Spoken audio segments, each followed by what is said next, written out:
तो आवर्त सारणी क्या होता है, इसका परिभाषा हम लोग देख लेते हैं। देखो क्या लिखा हुआ, विभिन्न तत्वों का वह निरूपण, विभिन्न तत्वों का वह निरूपण जिसमें एक समान गुण वाले, जिसमें एक समान गुण वाले तत्व एक साथ उपस्थित होते हैं। जिस जिस तत्व का गुण क्या होगा, एक समान होगा, वो हमको कहां पर दिखाई मिलेगा, एक साथ दिखाई मिलेगा। ठीक है, तो उसे क्या कहते हैं, आवर्त सारणी। समझ में आया बात?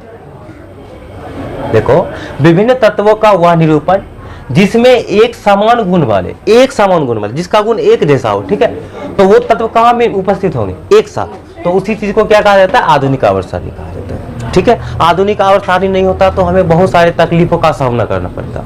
फॉर एग्जाम्पल अगर हम आपसे बात करें, जैसे मान लो आप कहीं जाते हो दुकान, ठीक है, तो आप दुकान में देखते होंगे कि वहां पर जितना भी सामान होता है सबको अलग अलग रखा जाता है। जैसे आप मान लो बिस्कुट देखे हो, तो बिस्कुट जितना भी अलग अलग प्रकार का बिस्कुट होता है उसको एक जगह रखा जाता है।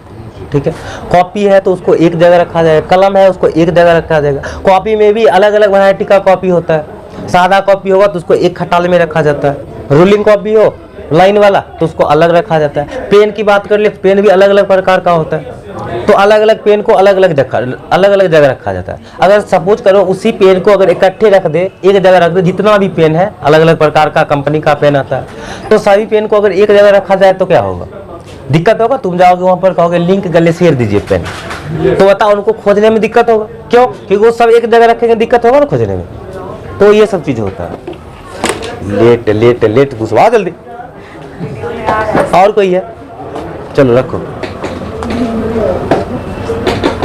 समझ रहे हम क्या कर रहे हैं? अगर बैठ जल्दी।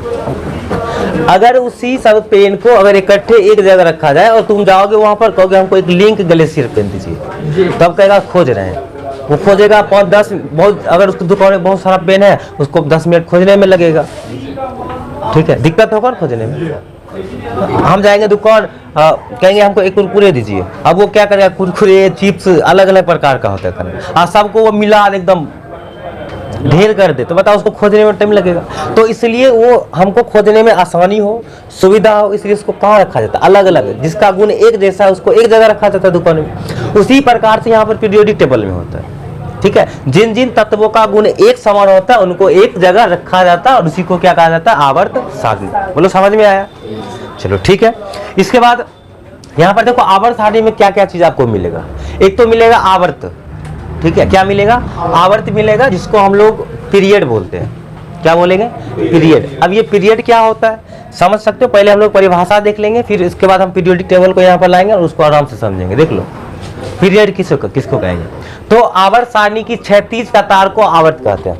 आवर्त सारणी होगा, पीरियोडिक टेबल होगा, उसमें 36 कतार जो होता है उसको क्या कहा जाता है, आवर्त। 36 समझते हो, ऐसे ऐसे लेटा हुआ, ठीक है, देख सकते हो पीरियोडिक टेबल तुम्हारे सामने है। आवर्त की संख्या टोटल 7 होता है। देखो यहाँ देख रहे हो, 1 2 3 4 5 6 7 है ना। तो 36 कतार उसी को कहा जाता है और 36 कतार को क्या कहेंगे, आवर्त। आधुनिक आवर्त सारणी की बात कर ले अगर हम लोग आधुनिक आवर्त सारणी की बात कर ले तो आवर्त की संख्या होता है टोटल 7। पानी लगा दी है फिर उगता क्यों नहीं। आवर्त की संख्या कितना होता है, 7 आवर्त होता है। ठीक है, अब ये आवर्त क्या होता है आगे हम आपको दिखाएंगे। इसके बाद दूसरा चीज में होता है वर्ग, या इसी को बोलो समूह, या इसी को कहा जाता है ऊर्ध्वाधर स्तंभ। क्या कहा जाता है, वर्ग, समूह या ऊर्ध्वाधर स्तंभ को इंग्लिश में इसको बोलेंगे ग्रुप। ठीक है, ग्रुप क्या होता है तो इसको भी हम लोग देख लेते हैं। कहा जिन तत्वों के बाह्यतम इलेक्ट्रॉनिक विन्यास समान होते हैं, बाह्यतम इलेक्ट्रॉनिक विन्यास समान होते हैं, उसे उदग्र स्तंभ में रखा गया जिसे वर्ग कहते हैं। नहीं समझ में आया, नहीं समझ में आया, नहीं आएगा। देखो समझो फिर से, कह रहा कि जिन तत्वों के बाह्यतम इलेक्ट्रॉनिक विन्यास समान होते, बाह्यतम इलेक्ट्रॉनिक विन्यास का मतलब क्या, इलेक्ट्रॉनिक विन्यास निकालेंगे तो उसका बाह्यतम कक्षा का जो इलेक्ट्रॉनिक विन्यास होगा, ठीक है, तो उसको कहां पर रखा गया, एक उदग्र स्तंभ में रखा गया। अब हम आगे इसको बता सकते हैं, अभी भी देख समझो। जैसे हम लोग बात करें सोडियम, ठीक है, इसके बाद हम लोग बात कर ले तो ऐसा हम लोग बात करते हैं जैसे हम बात कर ले लिथियम, सोडियम, दो चीज ले लेते हैं। लिथियम का परमाणु संख्या कितना होता है? 3। सोडियम का परमाणु संख्या होता है 11। इलेक्ट्रॉनिक विन्यास निकालो, 1s2 2s1 लिखोगे। तो देखो यहाँ पर बाह्यतम कक्षा क्या है? 2s है। अब देखो इसके बाद सोडियम को हम लोग देख लेते हैं, 1s2 2s2 2p6 3s1, ठीक है। तो इसका देखो बाह्यतम कक्षा क्या है? 3s है ना, इसका 2s है। लेकिन अगर हम लोग उपकक्षा की बात कर ले तो उपकक्षा में देखो इलेक्ट्रॉन किस उपकक्षा में गया? s में। यहाँ भी देखो इलेक्ट्रॉन किस उपकक्षा में गया? s में, ठीक है। तो इसको एक वर्ग में रखा गया। इसको किस में रखा गया? एक वर्ग में। क्यों? क्योंकि ये भी अंतिम इलेक्ट्रॉन s में, s सब सेल में गया। यहाँ भी देखो अंतिम इलेक्ट्रॉन s सब सेल में गया। तो एक ही प्रकार के सब सेल में है, इसलिए इसको उदग्र स्तंभ में रखा गया, जिसको क्या कहा जाता है? वर्ग। उदग्र मतलब होता है ऊपर से नीचे। इसका मतलब ये हुआ कि जिसका भी इलेक्ट्रॉनिक विन्यास हम निकालेंगे, जिस तत्व का अगर इलेक्ट्रॉन, अंतिम इलेक्ट्रॉन, किसी भी तत्व के इलेक्ट्रॉनिक विन्यास का अंतिम इलेक्ट्रॉन, देखो यहाँ पर इसमें भी s में गया और इसमें भी क्या गया? इलेक्ट्रॉन s में गया। तो दोनों s में ही है, तो दोनों को एक जैसा उदग्र स्तंभ में रखा गया, और उसी उदग्र स्तंभ को क्या कहा जाता है? वर्ग कहा जाता है। चलो एक बार दिखा देते हैं। देखो यहाँ पर देखो हाइड्रोजन है, परमाणु संख्या 1 अभितवक में हाइड्रोजन ने दिखा है। देखो इसका इलेक्ट्रॉनिक विन्यास निकालोगे तो क्या हो जाएगा? 1s1। तो देखो s में गया इलेक्ट्रॉन। इसमें देखो लिथियम परमाणु संख्या 3, 1s2 2s1, देखो s में गया। इसमें देखो sodium 1s2 2s2 2p6 3s1, देखो s में गया। तो s में जा रहा है, तो इसलिए सबको एक उदग्र स्तंभ में रखा गया, और इसी को हम लोग क्या कहते हैं? वर्ग, ठीक है। तो अगर आधुनिक आवर्त सारणी की बात कर ले तो वर्ग की संख्या टोटल होता है 18। ऐसे करके 1 2 3 4 5 6 इस तरह से अगर आप देखोगे तो वर्ग की संख्या कितना आएगा? 18 आएगा, ठीक है। समझ में आया? आप परिभाषा फिर से एक बार देख लो।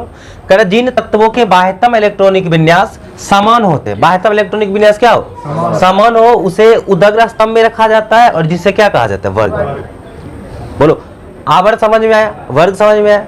उतना ज्यादा दिमाग नहीं लगाना। आवर्त का मतलब होता है इस तरह से लेटा हुआ, ठीक है, लेटा हुआ, और उसकी संख्या टोटल कितना होता है? 7। और वर्ग की संख्या कितना हो गया टोटल? अब बताओ। वर्ग की संख्या होता है टोटल 18। इतना बात याद रखोगे। समझ में आया? लिखना नहीं है, कुछ भी नहीं लिखना। तो वर्ग समझ में आ गया हमको, आवर्त समझ में आ गया। इसके बाद अब हम लोग बात करते हैं कि जो पीरियोडिक टेबल होता है किस प्रकार से बनाया जाता है। थोड़ा सा हम बतला देते हैं, ठीक है। इसका कुछ गुणधर्म बतला दे। देखो ये रहा पीरियोडिक टेबल। आप कहोगे सर इसमें कुछ लिखा हुआ नहीं है, ये ब्लैंक है। ब्लैंक मतलब समझते हो ना? खाली। ये खाली है, और इस चीज को हम लोग यहाँ पर समझने का प्रयास करेंगे। अब देखो आवर्त समझ में आया, वर्ग समझ में आ गया, दोनों चीज समझ में आ गया। आवर्त की संख्या 7, वर्ग की संख्या 18।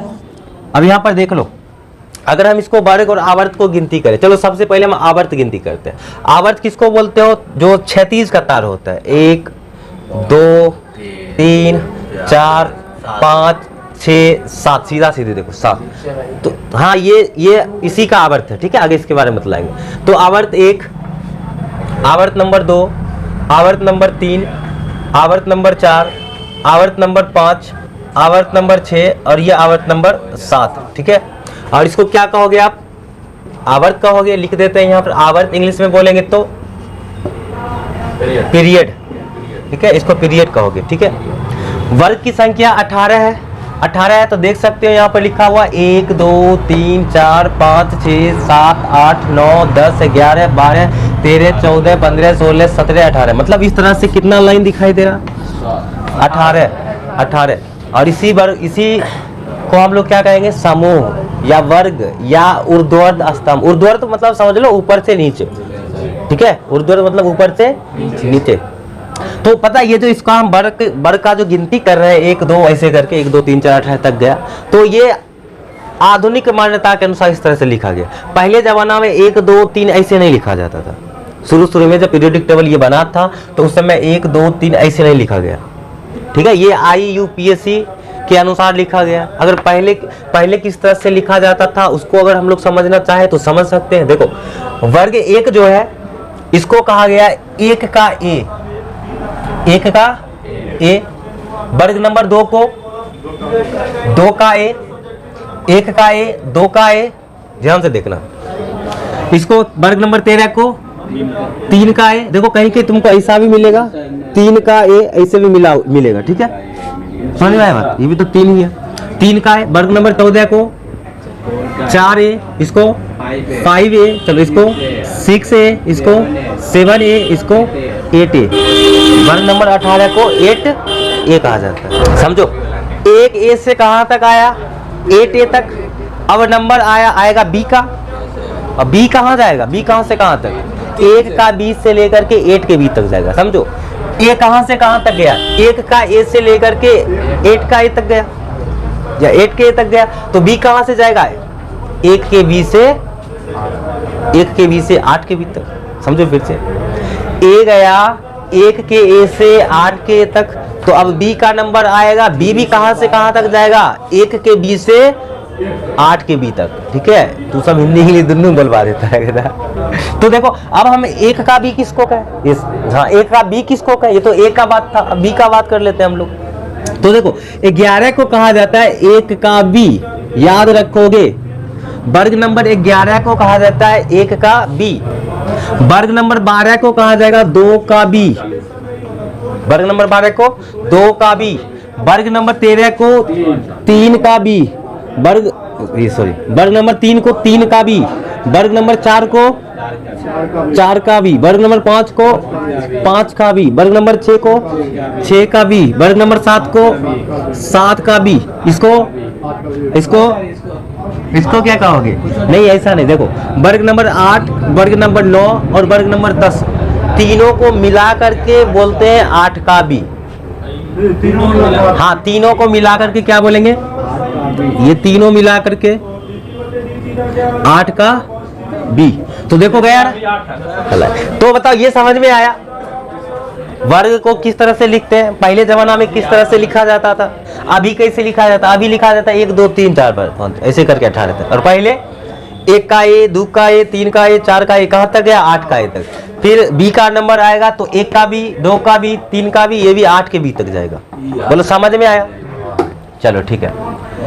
इसके बाद अब हम लोग बात कर लेते हैं कि परमाणु संख्या कैसे भरें।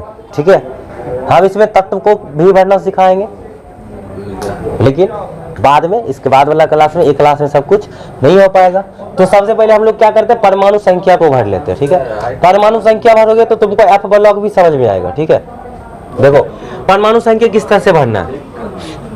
अच्छा इसको हम लोग वर्ग कहेंगे, वर्ग या क्या कहोगे? समूह की संख्या कितना होता है?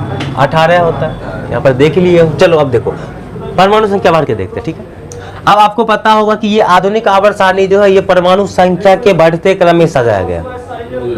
परमाणु संख्या के बढ़ते क्रम में मतलब जिसका सबसे कम परमाणु संख्या पहले उसको रखा गया, फिर उससे ज्यादा, फिर उससे ज्यादा, फिर उससे ज्यादा, इस प्रकार से रखा गया। तो बताओ इसमें कौन सा परमाणु आएगा, कौन सा तत्व आएगा जिसका परमाणु संख्या 1 होगा? मतलब हाइड्रोजन आएगा, और हाइड्रोजन का परमाणु संख्या कितना होता है? 1। अभी इसमें सिर्फ हम परमाणु संख्या लिख रहे हैं। ठीक है, 1। उसके बाद देखो इसमें क्या आएगा? परमाणु संख्या 2। ठीक है, 2 आएगा। अच्छा अब तुम ऐसे चाहो तो लिख सकते हो, इसमें 1 आया, इसमें 2 आया, तो फिर इसमें 3 आएगा, फिर 4 आएगा, फिर 5 आएगा, ऐसे करके लिख सकते हो ना। लेकिन हम लोग यहाँ पर देखो थोड़ा सा ट्रिक अप्लाई करते हैं। ठीक है, ताकि बाद में ये तुमको काम दे।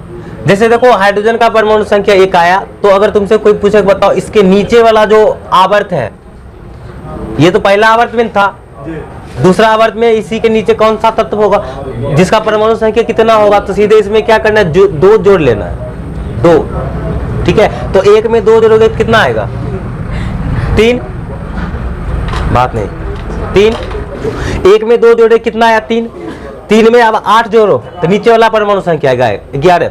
11 में फिर 8 जोड़ो 19। अब 19, अब इसके नीचे कितना परमाणु संख्या आएगा? तो इसमें जोड़ो 18 तो आ जाएगा 37।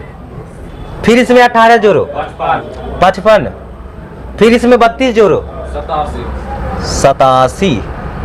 बस। अब देखो, अब हम लोग परमाणु संख्या भरते हैं। 1 2 उसमें आया, इसमें कितना आया 3, तो इसमें बताओ कितना होगा 4, इसमें 5, इसमें 6 7 8 9 10, इसमें जोड़ के मिलाना है। ठीक है, नहीं सब में नहीं हो गया यहाँ तक। 10 10 के बाद देखो यहाँ तो 11 है ही, 11 के बाद 12 13 14 15 16 17 18, इस प्रकार से भरोगे। तो 18 के बाद देखो यहाँ पर 19 है, तो फिर ये क्या हो जाएगा 20 53 54, फिर क्या 55 56। अब देखो होगा क्या, 55 आया 56 आया, यहाँ पर हम लगाते हैं क्या 56 हो गया 57, 57 पर लगाते हैं स्टार, 57 पर लगाते हैं स्टार। अब क्यों स्टार लगाए, क्योंकि 57 जिसका परमाणु संख्या यहाँ पर आता है 57वां नंबर तत्व आता है लेंथेनाइड्स, ये सॉरी लेंथेनम, क्या आता है लेंथेनम, और लेंथेनम से एफ ब्लॉक तत्व स्टार्ट होता है। कौन सा तत्व स्टार्ट होता है, एफ ब्लॉक तत्व, जिसका परमाणु संख्या होता है 58 से लेकर के, देख सकते हो यहाँ पर 58 से लेकर के 71 तक। कहाँ तक, 71 तक। हाँ 57 से लेंथेनाइड स्टार्ट होता है, स्टार्ट होता है। उसके बाद वाला जो तत्व है, ठीक है, उसके बाद वाला तत्व है जिसका परमाणु संख्या 58 है, वो किसके अंदर आ जाता है, एफ ब्लॉक। और एफ ब्लॉक ये दोनों है, ये दोनों को बोलते हैं एफ ब्लॉक तत्व। ये क्यों बोलते हैं हम आगे बतलाएंगे। तो इसका मतलब समझ में आया कि इसमें इसके अंदर 58 से लेकर के 71 तक परमाणु संख्या होगा, 130 तक। ठीक है, कहाँ तक 58 से लेकर के 71 तक। और देखो 57 के बाद 58 जो है 57 लेंथेनम है, लेंथेनम से लेंथेनाइड सीरीज होता है स्टार्ट, ठीक है। लेंथेनाइड कितना में है 57, सॉरी लेंथेनियम कितना में, परमाणु संख्या कितना है 57। इसके बाद वाला जो तत्व होता है वहां से स्टार्ट हो जाता है एफ ब्लॉक तत्व, और इसीलिए इसको कहा जाता है लेंथेनाइड। क्या कहा जाता है, लेंथेनाइड। इसमें परमाणु संख्या 58 से लेकर के 71 तक। चलो भर के देखते हैं। 58 के बाद 59 69 70 71, 71 के बाद इसमें क्या आएगा 72, इसमें क्या आएगा 72 73 85 86 87, इसमें क्या 88 89, फिर यहाँ पर लगाते हैं स्टार, ठीक है। देखो यहाँ पर 89 आया, 89 में आता है एक्टेनियम, एक्टेनियम तत्व का नाम है एक्टेनियम, 89 में ये आता है। तो ये अभी तक तो डी ब्लॉक तत्व में आता है, लेकिन इसके बाद वाला जो तत्व है, इसके बाद वाला जो तत्व है वो आता है एफ ब्लॉक में। किस ब्लॉक में, एफ ब्लॉक में। तो इसलिए उसको 89 के बाद जो 90 वाला तत्व है उसको इसमें नहीं रखा, उसको अलग रख दिया, क्योंकि उसका गुण अलग हो गया, तो इसलिए इसको यहाँ पर रखा। तो कहाँ के बाद एक्टेनियम स्टार्ट हुआ, सॉरी 89 के बाद। 89 पहले देखो एक्टेनियम है, इसके बाद जो तत्व है वो एफ ब्लॉक में आने लगा, इसलिए उसको एक्टिनाइड के अंदर रखा गया, जिसका परमाणु संख्या कहाँ से कहाँ तक है 90 से लेकर के 103 तक, 90 से लेकर के 103 तक। बताओ, आप इसको भर सकते हो। 90 के बाद 91 101 102 103। अब 103 के बाद यहाँ पर 104 आएगा, जी सर। बताओ 90 से लेकर के 103 तो एक्टिनाइड में चला गया, क्योंकि वो एफ ब्लॉक में आ जाता है। क्यों एफ ब्लॉक में आता है ये सब कुछ बतलाएंगे धीरे धीरे, ठीक है। 10th क्लास में क्या पढ़े हो तो देखो अब ये इसमें क्या है 104 105 106 107 116। अब यहाँ पर देखो दो तत्व यहाँ पर चाहो तो भर सकते हो। ये इसका जो जानकारी है वो अधूरी है, इसलिए इसके बारे में नहीं लिखा गया यहाँ पर। किसी किसी में होता है जिसका परमाणु संख्या 117 और इसमें 118 होता है, ठीक है। तो इस तरह से हम लोग परमाणु संख्या भरते हैं। समझ में आया, परमाणु संख्या भरते हैं। सिर्फ ये चीज को समझो, बाकी बात और कहीं दिमाग नहीं लगाना, सर हम ये नहीं समझे वो नहीं समझे। एफ ब्लॉक तत्व क्या होता है वो सब हम बतलाएंगे, ठीक है। तो इस प्रकार से हम लोग परमाणु संख्या भर लिए। अब परमाणु संख्या भर लिए तो इसमें तत्व भी होगा। जैसे वर्ग नंबर 1 में अगर हम लोग बात कर ले तो इसमें भी तत्व होगा, 2 में भी होगा, सब में तत्व होगा। तो कौन कौन सा तत्व होगा उसको हम लोग अगले क्लास में बताएंगे, ठीक है, अगले क्लास में बताएंगे। लेकिन कुछ कुछ इससे रिलेटेड जो इंफॉर्मेशन है इंपॉर्टेंट वो चीज हम बतला दे रहे हैं, ठीक है। अब देखो आपको पता है इलेक्ट्रॉनिक विन्यास आपको आता है, इससे कल आप सीखे ही हो इलेक्ट्रॉनिक विन्यास। अब देखो हुआ क्या, किसी भी तत्व के, बढ़िया से सुनना ठीक है अच्छा से, किसी भी तत्व के इलेक्ट्रॉनिक विन्यास का अंतिम इलेक्ट्रॉन, किसी भी तत्व के इलेक्ट्रॉनिक विन्यास का अंतिम इलेक्ट्रॉन जिस उप कक्षा में प्रवेश करता है उसके आधार पर पीरियोडिक टेबल में जितना भी तत्व है उसको 4 वर्गों में बांटा गया। 4 समझो, किसी भी तत्व के इलेक्ट्रॉनिक विन्यास का अंतिम इलेक्ट्रॉन जिस उप कक्षा में प्रवेश करता है उसके आधार पर इन सभी तत्वों को 4 वर्गों में बांटा गया, S block, P block, D block, F block. अब ये क्या होता है समझो, जैसे अब अगर हम लोग बात कर ले हाइड्रोजन, परमाणु संख्या दिखाई दे रहा है उसमें, देखो ये दिखाई दे रहा है, हाँ कोई बात नहीं। हाइड्रोजन का परमाणु संख्या कितना होता है 1, इलेक्ट्रॉनिक विन्यास निकालोगे तो 1s1। अब देखो अंतिम इलेक्ट्रॉन किसी भी तत्व के इलेक्ट्रॉनिक विन्यास का अंतिम इलेक्ट्रॉन जिस उप कक्षा में जाएगा उसके आधार पर इन सभी तत्वों को 4 वर्गों में बांटा गया, एस पी डी एफ में। देख सकते हो अंतिम इलेक्ट्रॉन 1s में गया तो ये कक्षा है। अगर हम लोग उप कक्षा की बात कर ले तो एस उप कक्षा में गया, किस उप कक्षा में गया, एस उप कक्षा में गया, इसलिए हाइड्रोजन को एस ब्लॉक में रखा गया।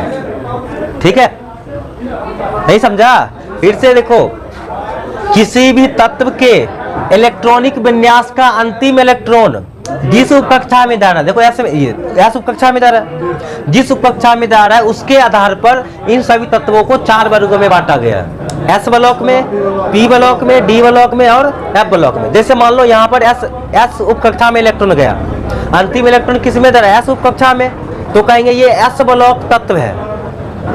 किस ब्लॉक का तत्व है, एस ब्लॉक का। ठीक है, जैसे हम लोग बात कर ले यहाँ पर देखो, यहाँ पर लिखते हैं, ध्यान से देखना, जैसे हम लिखे ऑक्सीजन, परमाणु संख्या कितना होता है 8, इलेक्ट्रॉनिक विन्यास लिखोगे 1s2, 2s2, 2p4 लिखोगे तो देखो अंतिम इलेक्ट्रॉन किस उप कक्षा में गया, तो कहोगे सर पी में गया, तो ये पी ब्लॉक का तत्व है। ठीक है, आज इतना ही रहने दो, टाइम हो गया सर,